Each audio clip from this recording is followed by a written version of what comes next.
Hello mga idol, please like, share and subscribe for more novel stories to uploads. Diyos ng Digmaan, JC Entertainment. Kabanata 1331. Nakikita ko, huwag mag-alala. Ngumiti si Jack, ngunit hindi na nagsalita pa. Walang pakialam siyang tumingin kay Helena, gusto niyang makita kung ano ang gagawin niya. Kung tutusin, tinulungan lang niya itong alisin si Young Master Hunt kahapon ng gabi, iyon ay katumbas ng pagliligtas sa kanyang buhay. Ngunit sa pagitan ng dalawang pamilya, nagkaroon din ng matinding sigalot, kaya medyo na-curious din siya kung paano pipiliin ni Helena. Nahanap muna nila iyon, sa kanila iyon. Bakit mo sinusubukang agawin? Pinandilatan ni Helena si Frederico at ang iba pa, at saka sinabing, mabuting tao si Jack kahapon, tumulong siya kapag kailangan ko ito. Hindi mo kinukuha ang mga gamit nila. Nanlaki ang mga mata ng mga amo ng pamilya Cabello sa gulat. Pinag-isipan ito ni Helena, at pagkatapos ay idinagdag, at saka, sa hinaharap, kung makikilala mo ang mga tao mula sa pamilyang puti, huwag kang magnakaw sa kanila. Magkaibigan na tayong lahat ngayon. Kung makikilala mo ang mga tao mula sa pamilyang Hunt na gustong i-bully sila, kailangan mong tumulong, okay? Napabuntong hininga si Frederico at ang iba pa. Napaawang ang bibig ni Frederico, iniisip kung mali ba ang narinig niya. Paano naging mabilis ang dalawang pamilyang ito? Bukod dito, kung makaharap nila ang pamilyang puti na binubuli ng pamilyang Hunt, kailangan nilang pumunta at tumulong. Anong sabi ng tatay ko? Sa mga contestant dito, ang cultivation base ko ang pinakamataas. Lahat ng contestant ng Cabello family dapat makinig sa utos ko, o nakalimutan mo. Mariin silang sinaway ni Helena. Oo, Miss Cabello. Lahat ng mga tao sa pamilya Cabello ay tumango lamang bilang pagsang-ayon, ngunit hindi pa rin nila ito matanggap. Kailan naging magkaibigan ang mga tao sa pamilya Cabello at White family? Napatingin sila kay Jack, iniisip ang direksyon na katatapos lang lumipad ni Helena. Tila siya ay nagmula sa parehong direksyon ng batang ito, at lahat sila ay kailangang magtaka kung ang kanilang panganay na babae ay talagang may relasyon kay Jack. Talagang uminit ang relasyon ng dalawa sa loob ng ilang araw dahil sa mga nakaraang pangyayari. Sige, aalis na kami. Tumingin si Helena kay Jack ng matagal bago tumalikod at umalis kasama ang iba. Tumanggaw si Jack, pinapanood si Helena at ang iba pa na umalis. Pagkaalis ni Helena at ng iba pa, lumipad si Beth kay Jack at nakangiting sinabi, Master, napakagaling mo. Mukhang nine love si Helena sa iyo. Kung hindi, paano mo kami matutulungan ng walang sinasabi? Oo, Master Jack.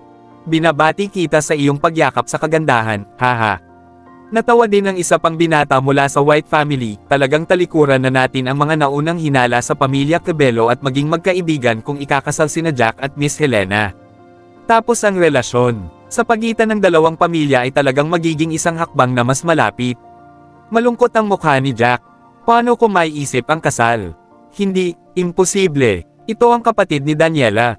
Agad niyang pinandilatan ang lalaki, huwag kang magsalita ng kalokohan, hindi ko iniisip ang magpakasal. Mukhang nagulat ang lalaki, no way, Master.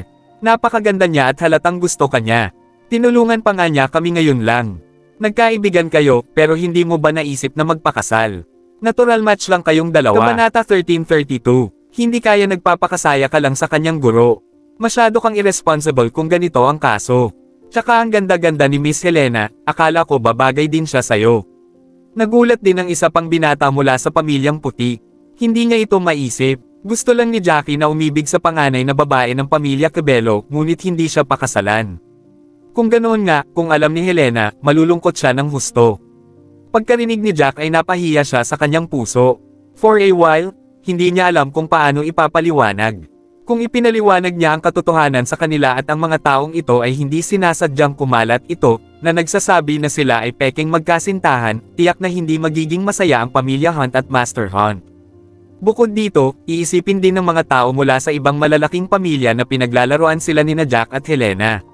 Sa bagay, bago pumasok sa gubat, bago magsimula ang laro, inamin na nila ito pareho. Naramdaman agad ni Jack ang pressure nito. He simply waved his hand, how can I think so far out now?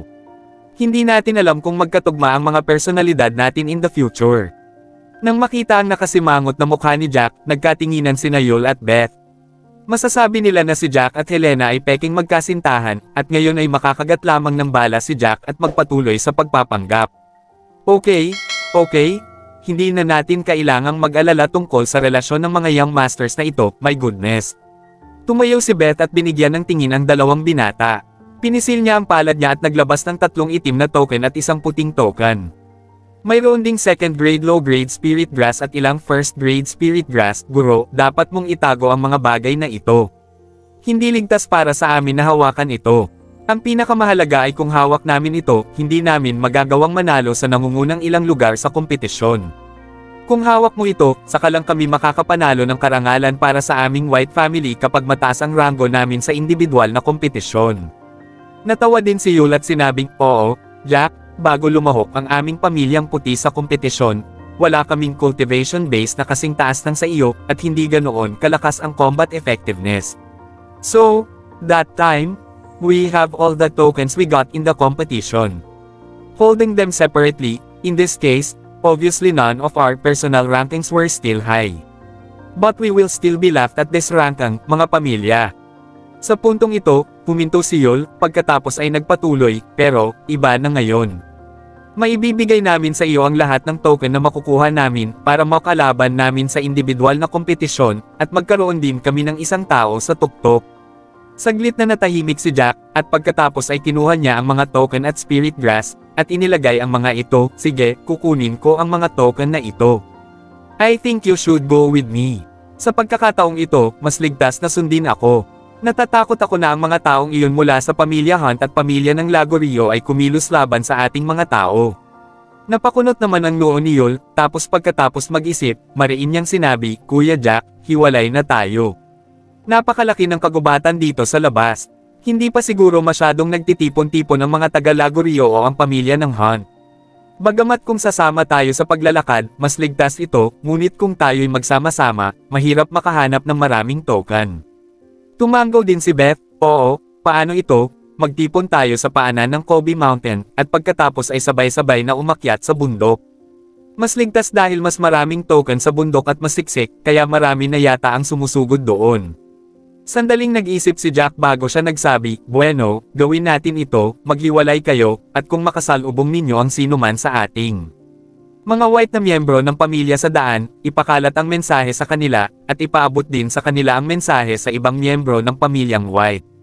Magtitipon tayo sa paanan ng gitna ng bundok, at pagdating ng panahon, lahat ay aakyat sa bundok na magkakasama. Hiwalay, ito ay magiging masyadong hindi kanais-nais para sa atin. Okay, dapat nating hayaan ang lahat na ipaalam sa isa't isa, subukang mag-ingat, at pagkatapos ay makakuha ng higit pang mga token. Nakangiting sabi ni Beth, sige, mag-ingat ka. Tumangaw si Jack at sa wakas ay sinabi. Kabanata 1333, Jack, magaling. Gayunpaman, sa sandaling ito, isang pamilyar na boses ang tumunog, at isang babae ang lumipad mula sa hindi kalayuan. Matapos niyang maabot si Jack, tuwang-tuwa siyang yamakap kay Jack, niyakap si Jack, at sinabing, buti, nakita na rin kita sa wakas. Nag-alala ako sa iyo. Nahiya naman si Jack, hindi niya akalain na sobrang excited si Daniela matapos siyang makita. Ito, si Yul at ang iba ay may kakaibang ekspresyon sa kanilang mga mukha. Mayroong 2 lalaki, at kahit ang pinakamatanda ay nahulog ang kanyang panga sa sahig, ganap na natigilan. Hindi ba ang panganay na si Helena ng pamilya Cabello ang kasintahan? Bakit itong Daniela na ito ay sumubsob sa mga bisig ni Jack nang walang sabi-sabi? Hindi kaya nagkamali silang lahat. Daniela, ikaw. Nagmamadaling paalala ni Jack. Saka lang tumingin si Daniela sa gilid niya, namula ang mukha niya, tapos umatras siya ng ilang hakbang. Matagal ko nang hindi nakikita si Master Jack, maganda naman talaga ang relasyon namin, hehe, kaya sobrang excited ako, don't get me wrong. Nahiya ang lahat, masyadong hindi kapanipaniwala ang paliwanag na ito, hindi ba isang araw lang silang pumasok at nagkahiwalay? Talagang sinabi nitong babaeng ito na matagal na niyang hindi nakikita si Jack. Hehe, naiintindihan namin. Ngumiti si Yul, at tumingin kay Beth. Hindi sila bobo, paanong hindi nila masasabi? Dapat may gusto din si Daniela kay Jack. Gayunpaman, ang medyo kakaiba sa kanila ay kahit alam ni Daniela na si Helena ang kasintahan ni Jack, gusto pa rin niyang awayin ang kapatid dahil sa kanya. Mauna na tayo. Isang lalaki mula sa pamilyang puti ang tumayo at umubo ng 2 beses, halatang ayaw nang manatili rito bilang pangatlong gulong. Sige na, ngumiti din si Yul at ang iba pa, at nagpaalam na sila kay Jack, habang isa-isang lumipad. Tingnan mo, naiilang ako sa kanila ngayon. Napatingin si Jack sa likuran ng mga white family members na umalis na, talagang tulala. Si Daniela ay medyo bata pa, kung minsan ay madaling mapusok. Naramdaman din ni Daniela na mali siya. Ibinaba niya ang kanyang ulo, kinagat ang kanyang mga labi, at sinabing, hindi ko sinasadya. Hindi lang kita nakita at nag-aalala tungkol sa iyo. At saka, hindi ito isang hindi pagkakaunawaan. Kung tutuusin, ako, ang totoong girlfriend mo. Sabi mo may pananagutan ka sa akin, maliban na lang kung niloloko mo ako. Kabanata 1334. Huwag kang mag-alala, kung ako, si Jack White ang nagsabi, tiyak na hindi ako magpapakatanga sa iyo. Nakangiting sabi ni Jack kay Daniela. Okay, let's go. Susundan kita. Matamis na sabi ni Daniela. Nang i-flip niya ang kanyang palad, talagang naglabas siya ng 2 itim na token at ibinigay kay Jack. Hoy, nakita ko ito kahapon. Halika, heto. Binibigyan mo ako. Sabi ni Jack habang nahihiya, galing ka sa pamilya Cabello, I think you should keep it for your eldest sister. Ako ay mula sa pamilya Cabello. Sinabi ni Daniela na namumula ang mukha, at nahihiyang sinabi, ngunit, sa iyo rin ako, at magiging lalaki ka sa hinaharap, kaya dapat kitang tulungan. Bahagyang naantig si Jack sa kanyang puso, at inilayo ang mga bagay, at lumipad pababa kasama si Daniela. Pagkalapag niya sa lupa ay biglang niyakap ni Daniela si Jack mula sa likod, saka isinandal ang ulo sa likod ni Jackie, na may matamis na ngiti sa bibig. Hindi rin inaasahan ni Jack na sobrang clingy pala ng babaeng ito, at mapait na ngumiti, pero na, ituloy na natin ang pangangaso ng kayamanan at paghahanap ng mga token, huwag ka nang kumapit sa akin. Ano ba ang kinatatakutan mo, girlfriend mo ako, ngayon ko lang nalaman na kung hindi kita makikita ng isang araw, palagi kitang namimiss. Bukod dito, ang 2 batang master ng pamilyang Hunt ay may napakalakas na kapangyarihan sa pakikipaglaban. Natatakot ako na kapag nakilala ka nila, hahabulin ka nila. Niyakap pa rin ni Daniela si Jack ng mahigpit na ninanamnam ang matamis na pakiramdam sa nilalaman ng kanyang puso, ngayong nakita, sa wakas ay maiibsan na ang mga bato sa aking puso. Nako, hindi ko talaga akalain na makakita ng ganoong eksena, haha. Gayunpaman, ilang segundo lang, mula sa hindi kalayuan sa likuran, umalangaw-ngaw ang boses ng isang lalaki. Agad namang binitawan ni Daniela si Jack na namumula at kinakabahan. Agad namang lumingon ang 2 at nakitang may 8 katao ang nakatayo sa likuran, 4 sa kanila ay mga Panginoon mula sa pamilyang Norman, at 4 naman ay Panginoon mula sa pamilyang Lagorio. Ang nagsalita kanina ay hindi ibang tao, si Keith ang natalo kay Jack bago ang laro. Sok-sok, kahanga-hanga. Nakakatawa rin ang itsura ni Daryl, it's really unexpected, the young master of the White family is so romantic, even the girlfriend's younger sister is also get along with you. Can you teach us how to get the favor of so many beauties? Bago makapagsalita si Jack, muling sinabi ni Conley, Daniela, sobra ka talaga, na gusto mo pang agawin ang lalaki ng kapatid mo. Alam mo, baka ito ang magiging bayaw mo. Kawili-wili, sinabi na ang nakababatang hipag ay gusto din ng kalahati ng bayaw. Mukhang totoo ito. Isa pang pamilyang Lagorio, ngumiti pa siya ng mapaglaro. Daniela, alam ba ito ng kapatid mo? Nakangiting tanong ni Keith. Napakalungkot ng ekspresyon ni Daniela. Gustong-gusto niyang sabihin sa mga idiot na ito na siya ang girlfriend ni Jack, at ang kapatid niya, na peking girlfriend lang ni Jack, ay isang stopgap measure lang. Gayunpaman, alam niya na hindi niya ito masasabi, at hindi siya naglakas loob na sabihin ito. Anong problema? Sobrang inggit. Kabanata 1335. Nang makita ni Jack ang mga lalaki sa tapat, lahat sila ay kinukutya, pasimpleng niyakap ni Jack ang bewang ni Daniela, at saka ibinaba ang ulo nito at binigyan ito ng mariing halik sa labi. Doble ang tibok ng puso ni Daniela, at napaupo siya doon na tulala. Hindi niya inaasahan na magiging ganoon ka-forward si Jack sa harap ng lahat para patunayan ang relasyon nilang dalawa. Halatang hindi siya natatakot. Paano kung pag-usapan ito ng mga taong ito? Pagdating ng panahon, malalaman ng mga tao mula sa pamilyang Hunt, ano ang dapat nating gawin. Ikaw, nagustuhan ng 3 anak ng pamilyang Norman ang 3 dalaga ng pamilya Cabello. Lalo na si Daniela ang kanilang pangunahing hinahabol dahil bata pa si Daniela at inosente kaya mas lalo silang natuwa. At ngayon, si Jack made Helena at Daniela ay parehong nagkagusto sa kanya. Ito ay naging sanhi ng kanilang labis na inggit, at syempre, kinasusuklaman nila siya, dahil naramdaman nila na ang kanilang pinakamamahal na babae ay kinuha. Anak, mamamatay ka ngayon. Galit na sigaw ni Conley. Ilang young masters meron tayo dito. Magsanim puwersa tayo para patayin sila. Nang marinig ito ng pamilya Lagorio, lalo silang natuwa, at agad itong iminungkahi kay Keith at sa iba pa. Haha, ikaw lang. Ngumiti si Jack na may malamig na mukha dahil pinupuntirya mo ako kung saan-saan, kung gayon hindi ako magiging magalang ngayon. Hindi mo hawakan ang aking pamilya. Naisipan ni Jack na patayin silang lahat, lalo na ang tatlong anak ng pamilya Norman, na pawang mga bihasa. Parehong nasa gitnang yugto ng True God Realm sina Keith at Conley. Kung hahayaan silang umalis dito ng buhay, sa mga susunod na laro, tiyak nakikilos ang mga ito laban sa mga masters ng White Family. Kaya naman, nagpasya si Jack na lutisin ang problema ng mga master na ito mula sa pamilya Norman at pamilya Lagorio dito. Haha, saan nanggagaling ang self-confidence mo? Tumawa ng malakas si Conley. Jack, sa tingin mo matatalo mo kami. Tingnan mo ang dami natin dito. At higit pa, tayong 8 dito ay malakas lahat, sa True God level no less. Dahil lahat kayo ay malakas at nasa antas ng tunay na Diyos, mas mabuti iyon, kaya magagawa ko ito ng sabay-sabay. Hindi kayo maglalagay ng banta sa aking pamilya. Pinisil ni Jack ang kanyang palad, inilabas ang kanyang itim na espada, at sinabi kay Daniela sa gilid, Daniela, umatras ka, ipaubaya mo na lang sa akin ang mga lalaking ito. Mag-isa ka lang, magiging okay ka ba? Kumunat ang noo ni Daniela. Halata namang hindi siya makapaniwala sa sinabi ni Jack. Napakaraming tao sa kabila. Si Jack ay nasa gitnang yugto din ng True God Realm.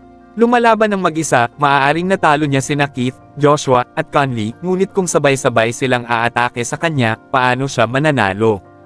Hindi maiwasan ni Daniela na mag-alala tungkol dito. Huwag kang mag-alala, ang mga taong ito ay hindi ko kalaban. Bahagyang ngumiti si Jack dahilan para mapa-address si Daniela. Boy, hindi nakakagulat na kaya mong pasayahin ang mga babae, masyado kang mayabang. Nag-form ng faint arc ang bibig ni Keith. Bagaman kapareho ko ang aking pangalawang kapatid, nasa gitna pa lang ako ng True God Realm, ngunit ang aking combat power ay nasa huling yugto ng True God Realm. Ito ay halos hindi magagapi. Kahit na ang tatlong tao sa gitnang yugto ng True God Realm ay hindi ko kalaban. Sigurado ka bang kaya mong pigilan ang napakaraming tao sa amin ng mag-isa? Master Norman, huwag makipag-usap ng walang kaparerekon sa batang ito, patayin sila. Isang lalaki mula sa pamilya Lagorio ang hindi makapaghintay. Kung magagamit niya ang mga kamay ng pamilyang Norman para patayin ang tagapagmana ng Master of the White Family, kung narinig ni Master Trenton, matutuwa siya. Patayin mo sila, hindi okay yun. Patayin natin si Jack, pero si Daniela, nakakahiya kung patayin mo siya. Napatingin si Keith sa mga balingkinitang hita ni Daniela sa di kalayuan, hindi napigil ang malunok ang laway, at nakangiting sabi. Kabanata 1336. Oo, tama ang panganay kong kapatid, ang babaeng ito ay isa sa pinakamagagandang dilag, nakakahiya kung patayin siya ng ganito. Anong sabi mo? Gusto mo siyang tikman? Ngumisi si Joshua. Anyway, sa mga larong ito, pwede kang pumatay ng basta-basta. Kahit laruin natin siya ng kaunti, pagkatapos ay patayin siya, ang kanyang ama ay walang lakas ng loob na gumawa ng anuman. Conley immediately echoed, yes, my 2 brothers are too right. Si Daniela ay hindi pa girlfriend ni Jack, baka hindi pa rin niya naibigay ang sarili sa kanya. Iyan ang tama. Napangiti rin ang isa pang master mula sa pamilyang Norman, kung ganito ang sitwasyon, maaari tayong magsaya sandali, maaari mo silang ibahagi ng sama-sama. Gusto din nating dalawa na subukan. Ang dalawa pang pamilya ng Lagorio ay may mga ngiti din sa kanilang mga mukha, nakatingin kay Daniela, malumanay na lumulunok. Kung tutusin, bihira lang talaga ang ganitong kagandang babae. Ang 3 gintong bulaklak ng pamilya Cabello ay pangarap ng maraming lalaki. Ang pagsakop sa alinman sa mga ito ay isang bagay na nagkakahalaga ng pagyayabang. Walang imik ang 2 dalagang Lagorio, at lihim na inakala na parang baboy sila sa paningin ng isang magandang babae. Ikaw ay isang grupo ng mga idiot. Sa pakikinig sa mga lalaking ito, hindi nakaimik si Jack. May hawak siyang ultimate grade spiritual weapon. Not to mention if this treasure could help him increase his combat power, isa rin itong flying tool. Sa bilis naman, kung gusto niyang ilayo si Daniela ay hindi na nila ito mahabol. Grabe ang usapan mo ngayon. Dirdiretsong humakbang si Keith, at saka iwinagayway ang kanyang malaking kamay. Lahat, kung gusto ninyong matikman ang ikatlong ginang ng pamilya Cabello, magkapit kamay tayo at patayin ang batang ito. Kuya, ang espada sa kamay ng batang iyon ay tila lumilipad na espada. Ito ay isang mataas na uri ng espiritual na sandata. Mag-ingat tayo, sabi ni Conley pagkatapos mag-isip. Huwag kang mag-alala, sa normal na mga pangyayari, ang mga flying sword ay may function ng paglipad, ngunit ang kanilang mga katangian ng labanan ay medyo mahina. Ang bagay na ito ay maaaring lumipad ng napakabilis, ngunit sa mga tuntunin ng pagiging epektibo ng labanan, natatakot ako na hindi ito gagana ng maayos. Malamang na alam ni Keith ang mga espiritual na sandata. Pagkatapos ng isang magaan na ngiti, kumpiyansa niyang sinabi, pagkatapos mapatay ang batang ito, ang espada ay magiging akin, paano ito? Oo, dapat kay kuya. Sabay na sabi ni Joshua at Conley. Ilang mga amo ng pamilya Lagorio, kahit na sobrang inggit sila sa kayamanang ito, lahat sila ay nasa unang yugto ng realm ng tunay na Diyos. Kahit nagseselos, tahimik lang silang pumayag. Anak, oras na para mamatay. Tikman ang second-rank intermediate martial arts ng pamilya Norman. Random na sword slash. Nag-inject si Keith ng iba't ibang aura sa kanyang katawan sa espada na nasa kanyang kamay, at agad na umilo ang espada, may nakakatakot na tunog na nagmumula sa kanyang espada. Agad ding inilabas ni Joshua at Conley ang kanilang mga sandata at itinurok sa kanila ang aura sa kanilang mga katawan. Ang iba pang 5 tao ay sumunod, naglabas ng kanilang mga sandata at naghahanda para sa labanan. Kabanata 1337. Si Daniela, na nakatayo sa hindi kalayuan sa likuran ni Jack, ay hindi napigilan ang pagkayam ng kanyang mga kamao. Nakaramdam siya ng pag-aalala para kay Jack. Pagkatapos ng lahat, ang 8 lalaki na nasa harapan niya ay pawang malalakas at nasa True God Realm, at 2 sa kanila ay nasa mid-level ng True God Realm. Kahit na sa lahat ng iba pang mga kalahok, sila ay namumukod tangi. Paano kayang lalabanan ni Jack silang 8 ng mag-isa? Pagharap sa napakaraming tao, ngumiti si Jack, pagkatapos ay hinigpitin ang itim na espada sa kanyang kamay, at nag-inject ng kaunting aura sa isang maliit na butas sa hilt ng espada. Sa pagbubuhos ng aura, ang espada na nasa kamay ni Jack ay nagsambit din ng nakakatakot na tunog at nagsimulang manginig ang espada, at ang aura ni Jack ay patuloy na umaakyat. Napakalakas! Ang espadang ito ay nagpapataas ng kanyang pagiging epektibo sa pakikipaglaban. Mabilis na may naramdaman si Joshua, agad na nagdilim ang mukha niya. Kuya, hindi mo ba sinabi na sa ilalim ng normal na mga pangyayari, ang lumilipad na espadang ito na maaaring gamitin para sa paglipad ay hindi magpapataas sa pagiging epektibo ng pakikipaglaban ng gumagamit? Matapos maramdaman ni Joshua ang matinding pressure, lalo siyang natakot. Agad siyang napatingin kay Keith na may pagtataka. Napahiya si Keith, naggalit ang kanyang mga ngipin, at sinabing, ang ibig kong sabihin sa pangkalahatan. Ang espadang ito ay hindi tama, ang pagbabago-bagong ito ay hindi isang mataas na uri ng espiritual na kasangkapan, ito ay isang ultimate grade spiritual tool. Ano? Ultimate grade? Nang marinig ito, nagulat si Conley at ang iba pa. Hindi ba't ang ganitong uri ng kayamanan ay makukuha lamang ng isang pamilya tulad ng pamilyang Hunt? Bakit may ultimate grade spiritual weapon ang batang ito? Patayin mo siya, wala pa siyang matatakbuhan. Nagnganga si Keith ng kanyang mga ngipin, ang kanyang mga mata ay kumikislap ng husto, at siya ay naglaslas gamit ang kanyang espada. Sa kanyang harapan, ang nakakatakot na aura ng espada ay lumaslas. Ang mga sword aura na ito ay dumiretso kay Jack. Patayin! Ang 7 iba pang mga tao ay hindi nang ahas na magpabeya, at agad na binati si Jack sa kanilang mga pag-atake. Ha! Oras na para makita mo ang aking second grade advanced martial arts. Malamig na ngumiti si Jack sa harap ng napakaraming pag-atake, at pagkatapos ay biglang lumabas, hawak ang espada sa magkabilang kamay, nilaslas niya ang kanyang espada at sumigaw ng crossbeam. Sa pag-atake ni Jack, lumitaw ang isang nakikitang alo ng aura ng espada, at ito ay patuloy na bumabagsak, na sunod-sunod na lumilipad na parang isang habi na nakakabit sa isa't isa. Imposible! Isang babae mula sa pamilya Lagorio ang namutla nang makita ang pag-ataking ito. Ang gayong pag-atake ay nagparamdam sa kanya na ito ay isang pag-atake ng isang malakas na tao sa tuktok ng True God Realm. Ang pamilyang puti ba ay may pangalawang antas na mataas na antas ng martial arts. Nagulat din si Keith, ang pangalawang ranggo na mababang antas ng martial arts ay bihira, at ang pangalawang antas ng intermediate martial arts ay napakabihirang. Ang intermediate na magulong sword slash ng pamilya Norman ay isa sa pinakamahusay.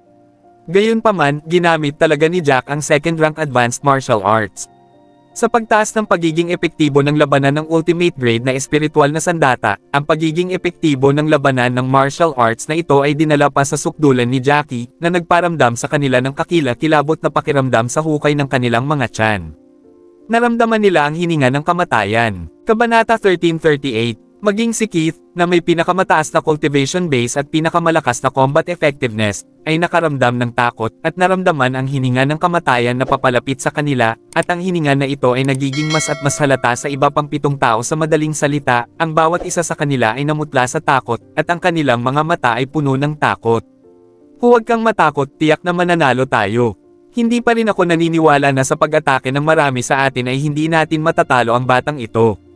Conley, ang kanyang boses ay nanginginig ng bahagya sa takot, ngunit inalog pa rin ang kanyang espada upang himukin at pasayahin ang kanyang sarili. Isang kakilakilabot na dagandong ang tumunog, at sa sumunod na segundo, ang mga pag-atake ng mga amo ng pamilya Lagorio na may mga antas ng paglilinang sa mga unang yugto ng True God Realm ay madaling nawasak. Ang iilang lalaki ay agad na nagbuga ng isang subaw ng dugo, ang kanilang mga ekspresyon ay pangit. Ang kanilang pag-atake ay nawasak ng napakadali. Ang mga pag-atake ng ilang tao ay nawasak, at ang mga pag-atake ni Keith at ng iba pa ay halatang hindi nakayanan ang pag-atake. Ilang saglit lang ay may ilang patak na siyang pawis sa noo na tumutulo. Hindi, kuya, tumakbo ka. Nang makita ang pag-atake sa kanyang tagiliran, at patuloy ding nadudurog sa nakakatakot na aura ng espada ni Jack na lumilipad sa kanila, nanginginig si Conley. Damn it, nagnganga ang mga ngipin ni Keith at tumalikod para lumipad. Gayunpaman, masyadong mabilis si Jack, sumugod siya at agad na pinatay ang ilang taong may mababang antas ng paglilinang. Si Keith at Conley lamang ang may mas mataas na antas ng paglilinang. Matapos bambahin ang dalawa ng unang suntok, bumulwak ang isang subo ng dugo at pagkatapos ay bumagsak ng husto sa lupa. Masyadong mabilis ang pag-atake ng taong ito, walang paraan para makatakas. Kinagat ni Conley ang kanyang mga ngipin, at nang lumingon siya, nakita niyang lumipad na si Jackie at tumayo sa harap ng magkapatid, malamig na nakatingin sa kanila. Jack, kami ang Young Masters ng Norman family, kami ang Young Masters ng First Class family. Kung papatayin mo kami, masasabi ko sa iyo na siguradong hindi ka pakakawala ng tatay ko. After Keith gritted his teeth, he actually threatened Jack. Sa hindi inaasahang pagkakataon, malamig na ngumiti si Jack, kanina mo lang sinabi na sa larong ito, pwede kang pumatay ng walang kabuluhan. Walang pakialam dito. At saka, walang nakakakita dito. Ang mga multo lang ang makakaalam kung sino ang pumatay sa iyo. Nang matapos magsalita si Jack, ibinaba niya ang kanyang espada. Kabanata 1339. Isang nakakatakot na hugis arko na laslas ang direktang lumipad palabas at dumapo sa dibdib ng magkapatid, agad silang pinatay. Masyadong kamangha-mangha. Napatulala na si Daniela sa gilid. Maya-maya, napalunok siya ng laway. Inipon ni Jack ang lahat ng ninakaw mula sa 8 tao, at pagkatapos ay lumapit siya kay Daniela saglit, bago ngumiti sa kanya, umalis na tayo dito dali, kung hindi, malalaman ng mga tao na ako ang pumatay sa mga taong ito. Kapag oras na para umalis sa kagubatan at nalaman ito ng pamilya Norman, kahit na hindi sila kumilos pansamantala, tiyak na mahahanap nila ang ating pamilya sa hinaharap. Oo, masunurin namang tumanggo si Daniela. Inunat niya talaga ang kamay niya at hinawakan ang kamay ni Jack, saka sila lumipad paarap, mabilis na nawala sa lugar. Pagkalipas ng ilang sandali ay lumipad ang dalawa, huminto sila, at inilabas ni Jack ang mga token at spirit grass sa kanilang singsing, at inilagay ito sa kanyang singsing. Pagkatapos ay itinapon nila ang lahat ng mga singsing na nakolekta sa damo. Si Daniela na nasa gilid ay nakaramdam ng sarap sa kanyang puso, proactive na hinalikan siya ni Jack sa harap ng mga yon. Ito ay talagang nagulat sa kanya. Hindi niya akalain na magiging ganoon din ka-emosyonal ang isang makaluma, napakaseryosong lalaki. Sa pag-iisip sa nakaraang eksena, walang kamalay-malay ang bibig ni Daniela na nagpakita ng nakakalokong ngiti, at medyo kinakabahan pa siya. Nga pala, kahapon, nakita ko ang panganay mong kapatid. Saglit na nag-isip si Jack, pagkatapos ay sinabi kay Daniela, ang pangalawang Young Master ng Hunt family ay talagang nakarating na sa huling yugto ng True God Realm. Talagang mataas ang combat effect ng lalaking ito. Ang panganay mong kapatid na babae ay hindi niya kalaban. Buti na lang, nailigtas ko siya sa kritikal na sandali at nakatakas ako kasama niya. Kung hindi, natatakot ako na ang panganay mong kapatid na babae ay napatay na. Hindi pwede. Napakataas ng cultivation base ng aking panganay na kapatid, nakapasok na siya sa huling yugto ng True God Realm, at hindi niya talaga kayang talunin ang pangalawang Young Master ng Hunt family. Matapos pakinggan si Jack, hindi niya napigil ang mapabuntong hininga, ang pangalawang Young Master ng Hunt family ay talagang master. Marunong siyang gumawa ng pills at may magandang talento sa cultivation. Kung sasali siya sa Young Master ng Hunt family, mas nakakatakot ang lakas ng 2 taong iyon. Pagkatapos magsalita, tumingin siya kay Jack, saka ngumiti at sinabing, ang lakas mo sa pakikipaglaban ngayon, pakiramdam ko ay maihahambing ito sa lakas ng isang tunay na God Peak powerhouse. Masyado kang makapangyarihan, hindi nakakagulat na kayamong iligtas ang panganay kong kapatid. Siya ay dapat na lubos na nagpapasalamat sa iyo sa pagligtas sa kanya. Sa hinaharap, ang relasyon sa pagitan ng aming dalawang pamilya ay magiging mas mabuti at mas mabuti. Oo, ano ang nangyari sa pagitan ng aming dalawang pamilya noon at bakit? Sa loob ng maraming taon, ang relasyon sa pagitan ng dalawang pamilya ay hindi masyadong maganda at hindi ko alam kung anong uri ng galit ang mayroon sa pagitan ng aming pamilyang puti at ng iyong pamilyang kabelo. Pagkatapos mag-isip tungkol dito, tumingin si Jack kay Daniela with a solemn expression. Hoy, mga dating karaingan, maraming taon na. Mapait na ngumiti si Daniela, pagkatapos ay sinabi kay Jack, ang lolo mo at ang lolo ko ang sumusubok na mangagaw ng kayamanan noon. Dahil dito, nag-away at namatay ang magkabilang panig. Nang maglaon, nagsimulang magkaroon ng hindi magandang relasyon ang dalawang pamilya, at nag-away sila. Ilang beses nang maraming nasawi at nasugatan. So, ngayon, wala pa ring direktang alitan ang dalawang taong digmaan. After hearing this, Jack was a little dumbfounded, yun nga, normal lang talaga na mangagaw ng yaman. After so many years, dapat talagang bitawan na. Napangiti ulit si Daniela, nararamdaman ko, sa totoo lang, hindi na napupuot ang tatay ko at ng tatay mo sa isa't isa, pero walang nag-iisip na mali sila, at mapagmataas sila, ayaw mapahiya. Kaya naman, sa tuwing magkikita sila, para pa rin silang magkaaway, sa madaling salita, ginagawa nila ito para sa kapakanan ng kanilang reputasyon. Nang marinig ito, natahimik si Jack, ngunit iniisip ito, kung siya ba ang pinuno ng isang primera klaseng pamilya.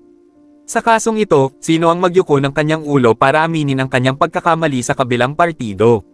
Humakbang pasulong si Daniela at hinawakan ang braso ni Jack, huwag kang mag-alala, kapag ikinasal na tayo sa hinaharap, tiyak na magiging maayos ang relasyon ng dalawang pamilya. Siguradong kukumbinsihin ko ang aking ama. Kabanata 1340. Hindi nagtagal pagkaalis ni Jack, ilang contestant mula sa pamilya Norman ang muling dumating sa lugar kung saan sila nag-away noon. Matapos nilang matagpuan ang mga bangkay sa lupa, ang pangit ng mga ito. Tapos na, patay na ang tatlong young masters, anong magagawa natin? Sumimangot ang isa sa mga lalaki sa unang yugto ng True God Realm, lalo na ang dalawang young masters, sina Keith at Conley, sila ang pinakaaasam na magmana ng posisyon ng master. Sila rin ang pinakamakapangyarihang master sa aming pamilyang Norman. Sa pagkamatay nila, natatakot ako na matatalo tayo sa kompetisyong ito. Ang ibang lalaki sa kabaligtaran, ay bahagyang masaya sa kanyang puso. Sa oras na ito, talagang natawa siya, ito ay talagang isang malaking kawalan, ngunit mabuti, dahil ang tatlong anak na lalaki ng Panginoon ng bahay ay patay na, hindi ba ibig sabihin na mayroon tayong pag-asa na magmana ng posisyon ng Panginoon ng bahay sa hinaharap? Ang lalaki sa unang yugto ng True God Realm ay tuwang-tuwa matapos marinig ito. Oo, patay na ang tatlong master na ito, ang kanilang kasalukuyang cultivation base, bukod sa iba pang mga master, ay itinuturing na napakataas, hindi ba? Sila ang may pinakamalaking pag-asa na maging mga ulo ng pamilya sa hinaharap. Gayunpaman, mabilis niyang pinigilan ang kagalakan sa kanyang puso, at pagkatapos ay sinabi sa mga tao, hindi ko alam kung sino ang pumatay sa tatlong kabataang Panginoon ng ating guro. Ito ay talagang kasuklam-suklam. Apat pa ang Lago Rio dito. Imposibleng gawin ito ng mga taga-Lago Rio. Hindi gaanong makapangyarihan ang mga tao sa pamilya Lago Rio. At saka, kung saan sila nagsisinungaling, ang kalaban ay dapat na nakatayo sa tapat nila. Kaya't ang mga tao ng pamilya Lago Rio at mga tao sa aming pamilya ay dapat na nakipagtulungan sa isa't isa, ngunit hindi pa rin sila laban sa kanilang kalaban, at pagkatapos ay hindi sila laban sa kanilang kalaban. May isang batang babae na tumingin sa sitwasyon dito at sinuri ito muli, ang pinakamahalagang bagay ay, makikita mo ang hitsura ng takot sa mga mata ng lahat, na sapat na upang ipakita na ang kabilang partido ay talagang napakalakas, kaya't ang aming panganay na amo ay hindi man lang nagkaroon ng pagkakataong makatakas. Oo, sa kasong ito, pakiramdam ko, ang kalaban ay tiyak na hindi isang tao na maaaring pumatay ng 8 tao na itinuturing na malakas, at hindi sila nagkaroon ng pagkakataong makatakas, ay hindi posible. Ang lalaki sa unang yugto ng antas ng tunay na Diyos ay tumango din, kung sino man ang makakagawa nito, ito ay dapat na isang tao sa huling yugto ng True God Realm, at may malalakas na tao na kayang lumaban sa pinakamataas na kapangyarihan ng True God Realm, halimbawa, ang pinakamatandang Young Master ng Hunt Family, pati na rin ang mga nangungunang Master ng pamilya Canmore at ang pamilya Lucas. Tumango ang batang babae, ngunit iginiit, pakiramdam ko, kahit na may ganoong kalakas na tao, hindi ito dapat gawin sa isang tao lamang, at 2 o 3 tao ang nagtulungan upang maiwasan ang ating mga tao na makatakas. Well, ngayon na lang natin mahulaan, wala na ang lahat, at hindi ko alam ang partikular na sitwasyon. At saka, kahit na mula pa ito sa pamilya ng Hunt. Ginawa ng mga Young Masters ang ginawa nila, at walang magawa tungkol dito. Sa larong ito, orihinal na napagkasundoan na maaari silang pumatay ng kusa sa loob ng buwang ito. Mapait na ngumiti ang lalaki, at pagkatapos ay sinabi sa mga tao, subukan nating magtago hanggat maaari. 4 sa ating malalakas na lalaki ang namatay. Ngayon ay wala na tayong sino man sa gitna ng True God Realm. Subukan natin ang lahat ng ating makakaya na huwag pumunta sa kailaliman ng kagubatan at tumingin sa labas dito upang mahanap ang mga token, at hindi masyadong mawawala, ano sa palagay mo? Sa labas lang. Kumunat ang noo ng dalaga, kung hindi tayo pupunta sa kailaliman ng kagubatan o kabundukan, hindi ba't malamang na matatalo tayo sa second class na pamilya? Kung hindi lang tayo matalo sa second class na pamilya at matalo din sa third class na pamilya, mapapahiya tayo. Lumubog din ang lalaki, at pagkatapos ng ilang saglit na katahimikan, saka sinabing, sige, para hindi tayo mapahiya, pwede na tayong pumasok, pero kung makatagpo tayo ng isang malakas na tao mula sa isang first class na pamilya, agad tayong sumuko at nag-aabot ng mga gamit, ano sa tingin mo? Mas mabuti na ito kaysa sa kamatayan, di ba? Totoo rin ito, pati ang 3 anak ng ating guro ay pinatay. Mukhang sa pagkakataong ito ay may nakilala silang mga baliw na hindi natatakot manggulo. Sa wakas ay walang magawang tumango ang dalaga. Kung ito ay magpapatuloy, ang pamilya Norman ay dumanas ng maraming pagkalugi. Kung malaman ng amo ng pamilya na lahat ng 3 niyang anak ay patay na, malamang na kalahating patay na siya sa galit. Sa oras na ito, mabagal na lumipad sina Jack at Daniela sa mas malalim na bahagi ng kagubatan, patuloy na naghahanap ng mga token. Please subscribe and hit the notification bell for more novel stories. JC Entertainment.